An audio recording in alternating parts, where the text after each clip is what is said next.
Во 9 часот и 9 минути она што следува е разговор со професор доктор Никола Дујовски, деканот на Факултетот за безбедност во Скопје. Професор Дујовски, добро утро. Добро утро, поздрав за вас и за гледачите. Ви благодарам за вклучувањето во утрински брифинг. Јас се обидувам во неколку наврати во неделава и минатата недела.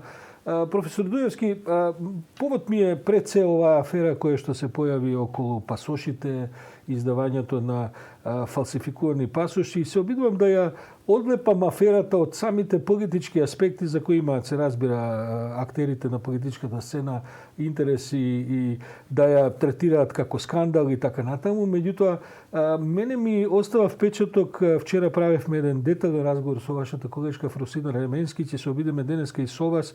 Дали оваа афера практично не е всушност повод за да се ревидира целиот систем за тоа како се издаваат тие документи во Македонија и дали практично не може да се остане само на ниво на неколку приведени, макар што се тоа и 8-9 луѓе и обвинети и така натаму, дали не се работи можеби за системски проблем, а не само за проблем на некој кој што се обидел, такви ќе има секогаш примери, луѓе кои се обидуваат да корумпираат за да стекнат некакви материјални користи и така натаму, туку да се навратиме на системот кој што го организира овој деликатен и суштински процес, а тоа е легитимирањето на она кој не е државјанин на Република Северна Македонија, бидејќи кога се работи за нешто што брои над 200 случаи на фалсификувани пасоши, веројатно не можеме само да останеме на ниво на некаков човек кој што е во патем биде речено во бегство, кој што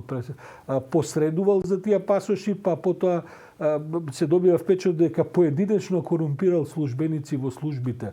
Има ли проблем во системот, професор Дујевски? Има. Тоа е и повеќе од очигледно. Апсолутно, сега е можеби и доцна за такво нешто, но ајде да речеме дека е вистинското време кога треба сериозно да се посветиме, односно Министерството за внатрешни како институција да се посвети на севкупниот систем не само за патни исправи, за лични карти, за возачки дозволи, за сообраќајни книжки и се што подразбира работа во тој оддел за граѓански работи. Не дека во другите оддели во Министерството цветаат рози, но токму тука сега гледаме дека имаме многу сериозен проблем. Проблем кој што повеќе не е и не можеме да го гледаме дека е само субјективен.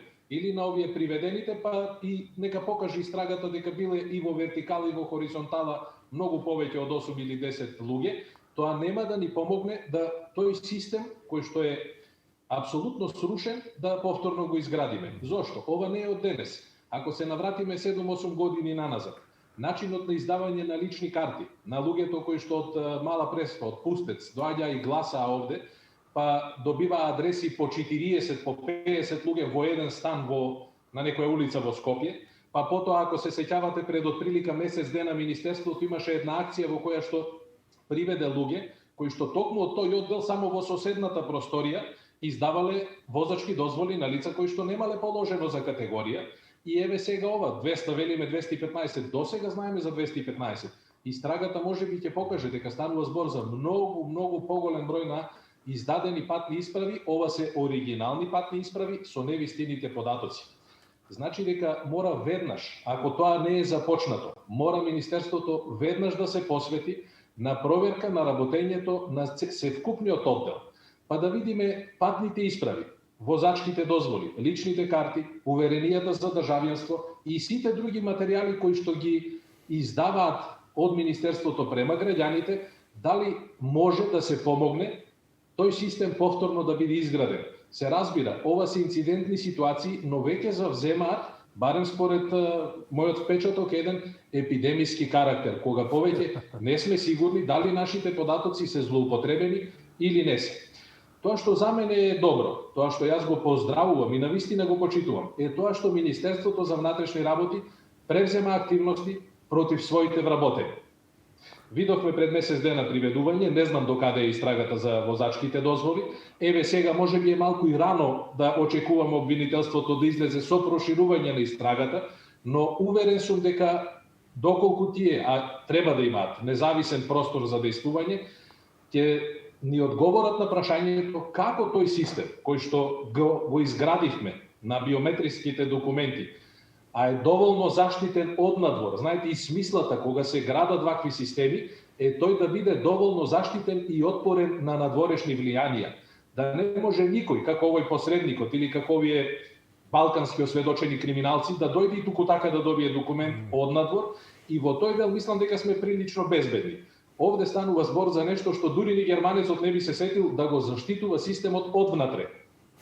Иако поставеноста на тој систем е таква да има доволно контрола и баланс помеѓу себе. Кога поднесувате барање за патна исправа, во случајов продолжување на патна исправа, бидејќи веќе еднаш биле поднесени и издадени патни исправи на најголем дел од лицата за кои што сега имаме сознание дека се издадени со неточни податоци, тие мора да се легитимираат со отпечаток од прст, важечка лична карта. Без важечка лична карта не можете да поднесете барање, и отпечаток од прст. А ние зборуваме во ситуацијата само за фалсификувани патни исправи. А каде се личните карти, нели? Службеникот кој долу прима барања е должен да ме легитимира мене лично со мојата лична карта која мора да биде важечка и со мојот отпечаток од прст. За потоа, кога ќе заврши процедурата на подготовка на патната исправа, во друга просторија, кај друг полициски кај друг службеник, во сосема друг дел од зградата, во телевизија или во беко, апсолутно физички раздвоени канцеларии, повторно јас лично, не друг во моје име, повторно со мојот отпечаток од прст, да потврдам дека тоа сум јас и можам да ја добијам патната исправа. Па на тоа постои... Станува збор за системско рушење на тој систем. Така е, бидејќи на тоа постои едно ниво на контролори кои што веродостојноста на тие податоци мора да ги проверат во целиот систем. Значи овдека во прв ред веројатно станува збор за фалсификување на лични карти, па дури потоа превземање на лажни идентитети за пасоши. Професоре, една димензија на проблемот е што обвинителството ова не го третира како организиран криминал, не се води под тој вид на истраги, туку се води под обичен криминал, бидејќи го третираат како случај на корупција, еден човек корумпирал не знам колку луѓе и така натаму. Како коментирате тој пристап? Не, тоа беше така до неодамна. Мислам дека обвинителството за организиран криминал го превзеде случајот. Да. Кога во прво време имаше сигнали спрема обвинителството за организиран криминал, тие не прифатија и рекоа ова нема елементи на организиран криминал и го водеше Скопското обвинителство, меѓутоа мислам дека минатата година повторно тој случај го превзема обвинителството за организиран криминал. Не ве чудели фактот што најмалку тројца. Овде веќе имаме 8 осомничени. Да, сакам да ве прашам, закон тие се должни да го превземат случајот. Така е, не ве чудели фактот што истрагата се водела повеќе од 2 години? Што е правено за тие 2 години? Тоа се вообичаени работи, значи во полициската практика има истраги кои што се водат и многу подолго. Затоа ќе оцени јавниот обвинител кога е вистинско време да се действува. Понекогаш намерно, свесно се оставаат криминалците да продолжат и се цени дека штетата што ќе ја направат би била помала отколку доброто што ќе го направи службата доколку ја открие во целост организираната криминална мрежа. Мислам дека тука нема никаков проблем. Некогаш истрагите траат на вистина долго и по повеќе од 2, 3, 4 години. Еве само ќе ве потсетам, пред 20 на години отприлика ние имавме еден случај на реализација на заплена на огромно количество на дрога на граничниот премин Блаце, која што дојде од некоја од јужноамериканските држави, а успеавме да затвориме само двајца, некоја жена од Македонија и возачот. И тоа беше се, како тој да отишол во Јужна Америка и да ја донел дрогата довде, истрагата пропадна, затоа што ние веројатно порано го пресекохме каналот. И овде јас исто гледам. Апсолутно не беше неопходно сега да се оди во јавноста, сега да се соопштува. Тука ја гледам онаа примеса на политиката, кога и политичките партии се вмешаа за да покажат дека знаат нешто по однос на истрагата. Веројатно доколку продолжеше истрагата, ќе имавме многу поголеми сознанија за лицата кои што се вклучени во ова. Се надевам дека и овие 8 кои што се сега во притвор и другите кои што во наредниот период ќе бидат опфатени со истрагата, ќе имаат што да кажат по однос на вертикалната одговорност и во Министерството за внатрешни работи и во другите институции.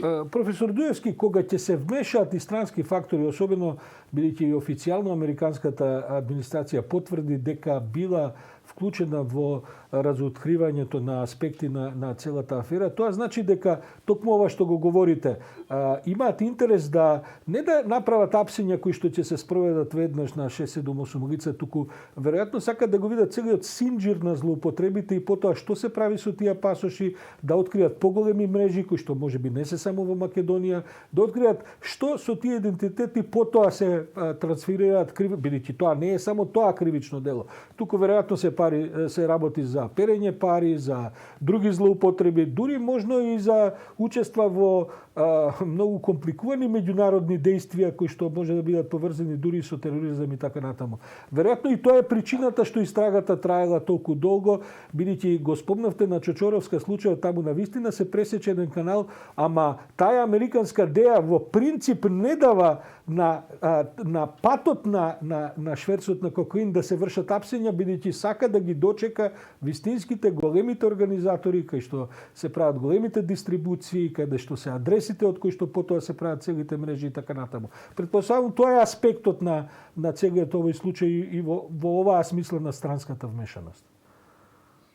Знаете како, светот е глобално село, ние соработуваме, сакали или не ќе, нашите институции се должни да го известат Интерпол секогаш кога има вакви ситуации. Интерпол има тесна врска со Националното биро овде во Македонија, се разбира Соединетите американски држави преку нивните служби за безбедност имаат добра соработка во целиот свет. Мене воопшто не ме загрижува фактот дека ние соработуваме во меѓународни рамки по однос на овој меѓународен случај. Еве имаше, мислам дека наредниот ден од кога кај нас се случија апсењата, и во Турција беа приведени повеќе од 60 луѓе, дел од нив се поврзуваат токму со овие настани. Јас очекувам дека во наредниот период ќе имаме вакви или слични акции и во регионот, затоа што повеќето од луѓето кои што се стекнале со вакви оригинални пасоши со невистините содржина се од Србија, Црна Гора, Косово, мислам Албанија, не е важно, значи во регионот. Сега, не е проблем само овие нашиве што службениците подготвувале фалсификувани патни исправи. Проблем е и употребата. Луѓето кои што се повикале со таа патна исправа и поминале граничен премин, за дел од нив веќе слушнавме во медиумите дека извршили тешки кривични дела во Украина, а не би се изненадили на други места и дела за кои што се уште не знаеме. Значи дека и нивните домицилни држави ќе си превземат. Таа соработка оди и во тој правец. Македонското министерство веќе ги информирало сите своји служби, сродни служби во регионот за лицата кои што ги злоупотребуваат македонските пасоши. Значи и кривичното дело, злоупотреба на туѓа патна исправа, ќе им се става на терет на тие луѓе. Па можеби ќе дознаеме за некакви слични акции и во регионот. Апсолутно треба да продолжиме да соработуваме со меѓународните организации, затоа што тоа е наша обврска, ние сме членка на Интерпол уште од пред 25 години. Треба да ги градиме, треба да ги разменуваме информациите. Впрочем, тоа е и смислата на нашето интегрирање и во НАТО и во другите безбедносни структури. Олеснување на процесот на размена на информациите, безбедносно интересни информации се разбира. Токму и за вакви работи, криминалци, луѓе кои што можат да и наштетат на државата, на нашата, на соседните и на сите други. Професор Дуевски, сакам да ве прашам што е вашето мислење за да не остане ова само на оваа истрага и само на кривични гонења што ќе си ги завршат надлежните институции. Дали работата треба да остане само во Министерството за внатрешни работи на преиспитување на целиот систем како функционира, или мислите дека можеби има потреба и некаква собранинска анкетна комисија? Ова ве прашувам во контекст на тоа да не истрошиме оваа, да кажем, битна воредна ситуација, дури би рекол, само на политички партиски препукувања, туку од ова навистина да се извлечат поуки за да може системот да се подобри. Само да ве подсетам, за истото тоа мислам дека станува збори со овој несреќник кој што заради неактивирање на службите за итни интервенции почина со овие 5-6 часа во кои што беше транспортиран од бачилото на висините над Кратово, потоа до болничките услови. Значи повторно едно, како да кажем, нефункционирање на системот, не само на човечкиот фактор 1-2 во тоа. Па ве прашувам, мислите дека вие велите дека итно МВР треба да направи една комисија која што ова ќе го разгледа, има ли потреба можеби и за друг вид на политичка реакција на повисоко, пошироко ниво само од Министерството за внатрешни работи? Јас би рекол дека ние треба да започнеме реформите да ги спроведуваме на дело. Досега слушаме за декларативни реформи во општеството и од толку многу реформи веројатно ја загубивме формата. Факт е дека не само системот на издавање на патни исправи во МВР, дека и многу други сегменти од безбедносниот систем во државата се уште не покажуваат доволно ниво на квалитетни услуги за граѓаните.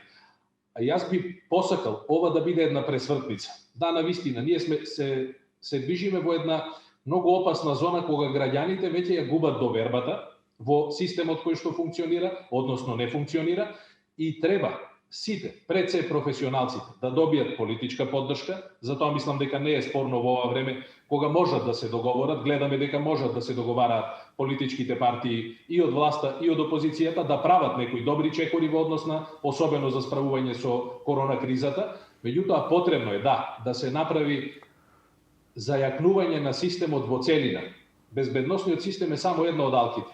Треба сериозно да напредуваме во вкупниот државен апарат, во правосудниот систем. Тој не може да биде оставен на страна. Џабе ние ќе направиме полиција со силни карактеристики за борба против криминалитетот, ако јавното обвинителство остане глуво, како што е во најголем дел од случаите, или ако судството остане апсолутно на страна од сите овие текови и промени. Не, системот може да профункционира доколку сите заеднички се вложиме и се обидеме да го професионализираме на едноставен начин како што тоа го направиле западните демократии. Поставуваме систем во кој што ќе имаме објективни критериуми за вработување, за извршување на алатките, за напредување во кариерата. Стандардните оперативни процедури кои што важат во Министерството помогнаа многу да се напредува во тој дел, но се уште е малку. Понатаму, протоколите кои што ги имаме во здравствениот сектор можат да бидат добра водилка како тој систем можеме да го поставиме сегде. Апсолутно мора да се преиспита функционирањето на Центарот за управување со кризи и на Дирекцијата за заштита и спасување. На граѓаните им е потребна помош, па ако не можат државните институции, дел од овластувањата можеме да ги пренесеме на Црвениот крст. Имаме ние капацитети за такви работи. Не може некоординацијата помеѓу службите да не чини човечки животи, а ние во исто време да велиме дека направивме многу реформи и дека сме на прагот на исполнувањето на сите критериуми за членство во Европската унија. Веќе сме земја членка на НАТО. Не можат и не смеат луѓе да ни умираат затоа што не може да стигне помош. Македонија не е на Хималаите. Овдека на 2 часа сте од било каде. Значи проблемот е во субјективниот фактор и во немањето на систем кој што ќе одговори на потребите на граѓаните. Ако за тоа може да помогне Собраниската анкетна комисија, ајде да им дадеме можност да проверат. Се сомневам, тоа се лица политичари кои што немаат искуство во област. Овде треба да им се остави сериозен простор на луѓето, на професионалците кои што се занимаваат со градење на ваквите прашања во институциите и тие да помогнат овој систем да се покрене. Политичарите, треба да бидат вклучени. Тие се носители на главните одлуки. Тие утре ќе излезат пред граѓаните и ќе кажат ние успеавме да постигнеме ова и ова. Меѓутоа, професионалците се уште кај нас стојат по страна. Може би вината е и на двете страни подеднаква. Јас познавам многу мои колеги кои што апсолутно имаат капацитет, но се држат на страна од неразбирливи причини. За крај морам да ве прашам и ве молам ако може за релативно краток одговор. Имате ли на оваа тема комуникација со господинот Оливер Спасовски, бидејќи ако ништо друго вие сепак и позицијата која што имате ви овозможува дали вие да му свртите или тој да ви сврти вам и да поразговарате токму во овој контекст за овие проблеми за кои разговараме? Формална комуникација се разбира дека имаме, меѓутоа ништо што ќе значи навлегување во работата на Министерството за внатрешни работи, инаку Факултетот за безбедност и Министерството за внатрешни работи тесно соработуваат по многу прашања и многу често се случува да се консултираме не само со министерот, туку и со директорот и со пониските старешини во Министерството за внатрешни работи, но тоа се разбира се во она неформална природа која што никако не значи навлегување во ингеренциите на МВР. Професор Никола Дуевски, декан на Факултетот за безбедност, благодарам за оваа утринска анализа и се надеваме, ние барем нема да оставиме темата така да помине само на ниво на партиски препукувања и афери по медиуми, вакви и онакви, туку да прерасне во нешто што еве и вие се залагате на вистина на ревизија, затоа што нам просторот за тој тип на ревизии ни доцни и времето, а не да имаме време допрева да ги правиме. Се разбира и од вакви гостувања по емисии да ги пренесеме таму каде што на вистина им е местото во институциите, тие да се покренат, а ние постојано да бидеме тука како на некој начин една брана за подобро утре.